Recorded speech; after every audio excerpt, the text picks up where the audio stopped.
Now, Professor Avalos, sir. Okay.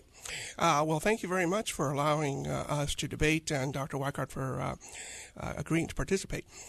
First, let's clarify the debate question to which Dr. Weikart has agreed.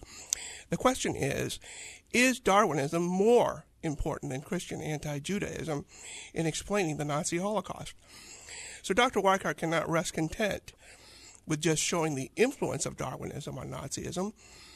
He has agreed to show that Darwinism was more important. Second, it is important to know that on page 9 of his book, From Darwin to Hitler, he has defined Darwinism as the theory of evolution, quote, the theory of evolution through natural selection as advanced by Darwin's In the Origin of Species, unquote. That book was published in 1859. Notice he's now quoting other books that he did not include in that definition, but I'll allow him to move the goalpost if he wishes. Now, the reason I think he's wrong is this. Christians had been persecuting, killing, and exiling Jews for about 1900 years prior to the establishment of the Nazi regime in 1933, and they did it without Darwinism. One example is provided by Martin Luther, the father of Protestantism, in 1543. He published a very infamous tract called On the Jews and Their Lies, in which he outlined a 7-point plan against the Jews. So let me briefly read his 7 points. These are his own words in the standard translation of Luther's works in English. So let me start with the 7 points. Quote, first, to set fire to their synagogues or schools and to bury and cover with dirt whatever will not burn, so that no man will ever again see a stone or cinder of them. This is to be done in honor of our Lord and Christendom, so that God might see that we are Christians and do not condone or knowingly tolerate such public lying, cursing, blaspheming of his sons or of his Christians. Second, I advise that their houses also be razed and destroyed.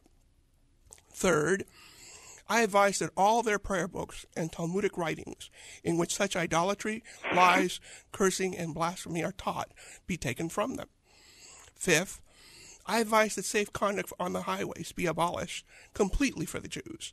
Sixth, I advise that usury be prohibited to them, and that all cash and treasures of silver and gold be taken from them for safekeeping.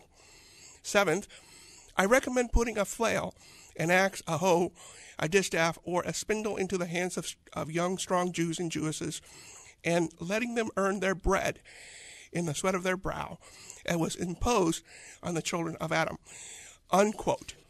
Note now, every single element, from killing disobedient Jews to consigning Jews to hard labor, as in Nazi labor camps, is paralleled by the Nazi plan. That is why even Franklin Sherman, the Lutheran editor of Luther's work, not an atheist, was moved to make this statement in that very volume. Quote, it is impossible to publish Luther's treatise today, however, without noting how similar his proposals were to the actions of the Nationalist Socialist regime in the 1930s and 40s. Now, given such a history of Christian anti-Judaism, could you, Dr. Weikart, answer these 3 questions for the audience? Number 1, how do you explain the fact that Luther had a plan similar to the Nazis in 1543 and without the benefit of Darwinism? 2, why didn't you mention in your book, From Darwin to Hitler, the fact that Luther had a plan similar to the Nazis hundreds of years before Darwin? And third, could you give us a passage from On the Origin of Species, which you said was how you define Darwinism, that outlines anything similar to Luther's 7-point plan for the Jews? And so I await those responses, Dr. Weikart. We will take a brief time out at this point. We're in the middle of a debate conversation about Darwinism and Nazism. We have one in-studio guest, Professor Avalos from ISU, a graduate from University of Iowa, Dr. Weikart, who has written on the subject From Darwin to Hitler. Back in a moment. Right now in the studio with us, Professor Hector Avalos from ISU and Dr. Richard Weikart, a research fellow at Discovery Institute, debating Darwinism and the link between Darwinism and Nazism. Is there a necessary link? Dr. Richard Weikart, it is your turn. Okay, first of all, Professor Avalos claimed that I moved the goalpost because he quotes my definition of Darwinism on page 9 of my book. Apparently, he forgot to read the rest of my book, because in the rest of my book, I show very clearly how the ideas of evolution through natural selection, did impact historically many other kinds of ideas. And I listed 7 of those key ideas that influenced Nazi ideology, and the Nazis did use the idea of evolution by natural selection when they justified those particular ideas. So I did not move the goalposts. I'm just showing historically how influence worked. I want to approach the thing then that Professor Avalos posed me some questions. It seems rather bizarre to me that Professor Avalos claims that Luther's 7 points about anti-Semitism, which he read for us, are the same as Hitler's ideology, or even the same as Hitler's anti-Semitism. To give one example, Avalos plays up the idea that Luther advocated killing Jews. However, while I don't defend Luther for his religious persecution, let's be precise about this. Luther advocated killing only Jewish rabbis who continued illegally teaching Judaism.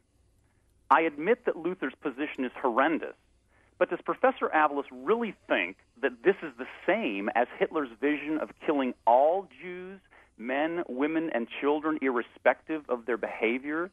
Is he trying to say that Christian anti-Judaism in the past that did result in many atrocities, admittedly, is the same as killing of 6 million, and Hitler would have killed more if he'd had time? Luther, to just give a key example of how those 7 points were hugely different than Nazi ideology, Luther wanted to convert Jews to Lutheranism, while Hitler opposed converting Jews to Christianity because Hitler thought that this would introduce their supposedly inferior racial traits into the German gene pool. Most scholars note that there was a huge shift in anti-Semitic ideology in the late 19th century that Professor Avalos doesn't acknowledge. Anti-Semitism was secularized then, resulting in a stress on racial anti-Semitism rather than religious persecution.